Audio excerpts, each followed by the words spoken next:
Okay, so I was stressing out over how I'm going to be attacking the N2 to really give myself the best chance of success, because I post on Facebook. Oh, I took a practice test, and yeah, I did pretty well on the listening, but the rest of it, not so good. Obviously, I wasn't completely lost at the other stuff. I just I couldn't pass it, but my Japanese is not a disaster. I wouldn't do so well on the listening part. So obviously, I do know some Japanese, which towards the end I kind of questioned. But when they focus on stuff for N2 level, they can focus on stuff that I don't know. So to give myself the best chance of success, I am going to be using these things. And what I did was similar to taking like a college course where you have a syllabus telling you, oh, we study this on this date, we need to have this deadline, etc. I just went through the table of contents for 4 of these books, divided it up by week, and like for this one, this is the grammar one. Probably can't see it, but basically I just went in and said, okay, this divided as equally as possible, with actually being more aggressive at the beginning than at the end, since obviously getting more done earlier is better, plus more review.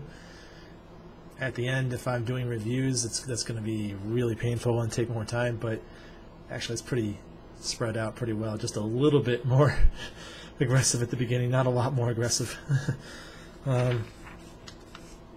For all of these.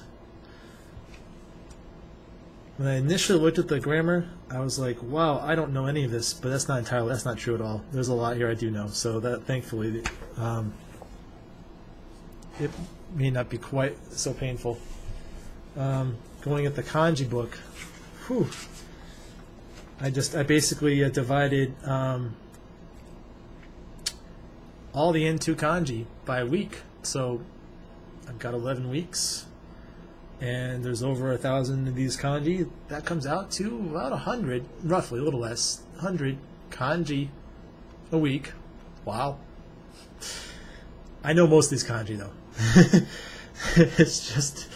it's just getting at the ones I don't know, and the readings I don't know. So I don't know. It's pretty scary, but hopefully not too bad. And Dokai, the reading, yeah, I obviously did the same thing for this one. The table of contents is less scary. It's just, you know,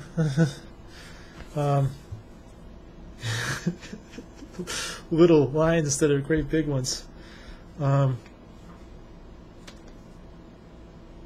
This actually felt doable. It's just reading.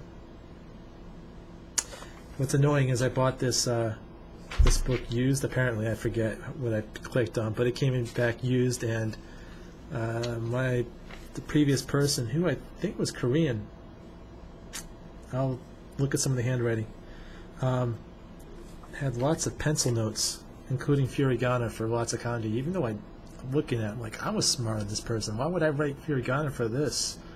But still, it's annoying. So I'm going through with an eraser, and that just was a major pain in the butt. Get rid of it anyway.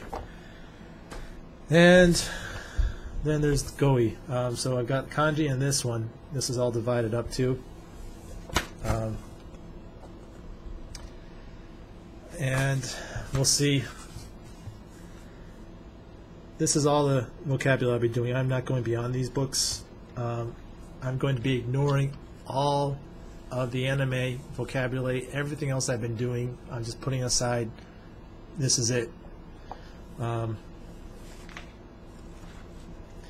As for reviewing, I've got 2 apps. What I'm using right now for most of this is this app called Japanese. It's the red one there, and you see Midori there on the next to it. Those are my 2 favorite.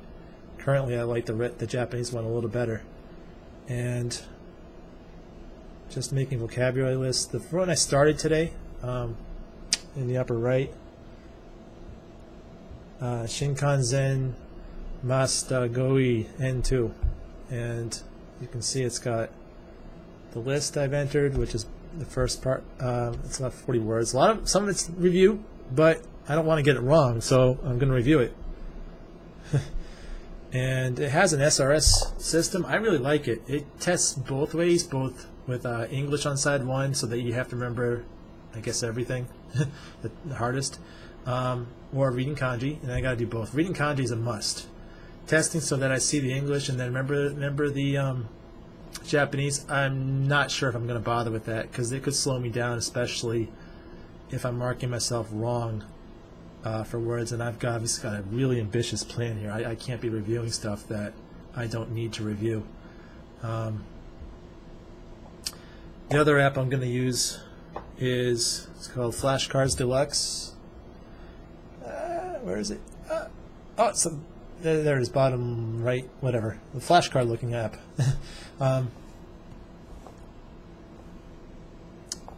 This is sort of what it looks like. And yeah, so I'm definitely using this for the grammar, because I'll be making, I'm not sure exactly how I'll set it up, but as I go through these grammar exercises, I'll be making some review flashcards so that I can, I'll make myself review stuff periodically, do spaced repetition, and try not to make those flashcards too hard, because I'm going to be busy. So that's my plan of attack, and it's a lot. If I get through half of it, I think that's actually not too bad. If I get through just half of it, a little less than half, I mean, that's a lot of Japanese I didn't know before I did my practice test, so I would get a better score. I have a nice room I need to improve before I can pass, so obviously the more the better. If I can do all of it, I think I actually would have a good chance to pass. I don't see why not. So see how it goes. I will update after I get a better feel for the amount of work I'm setting aside for myself, and I'm really happy that I made the schedule, because before I made this, sat down and did that, I was just like thinking, crap. How do I know I'm going to get through this and know stuff? And I was stressed out. I feel a little better now, and after I get through the first week, and I think hopefully I'll feel even better. If not, we'll go from there.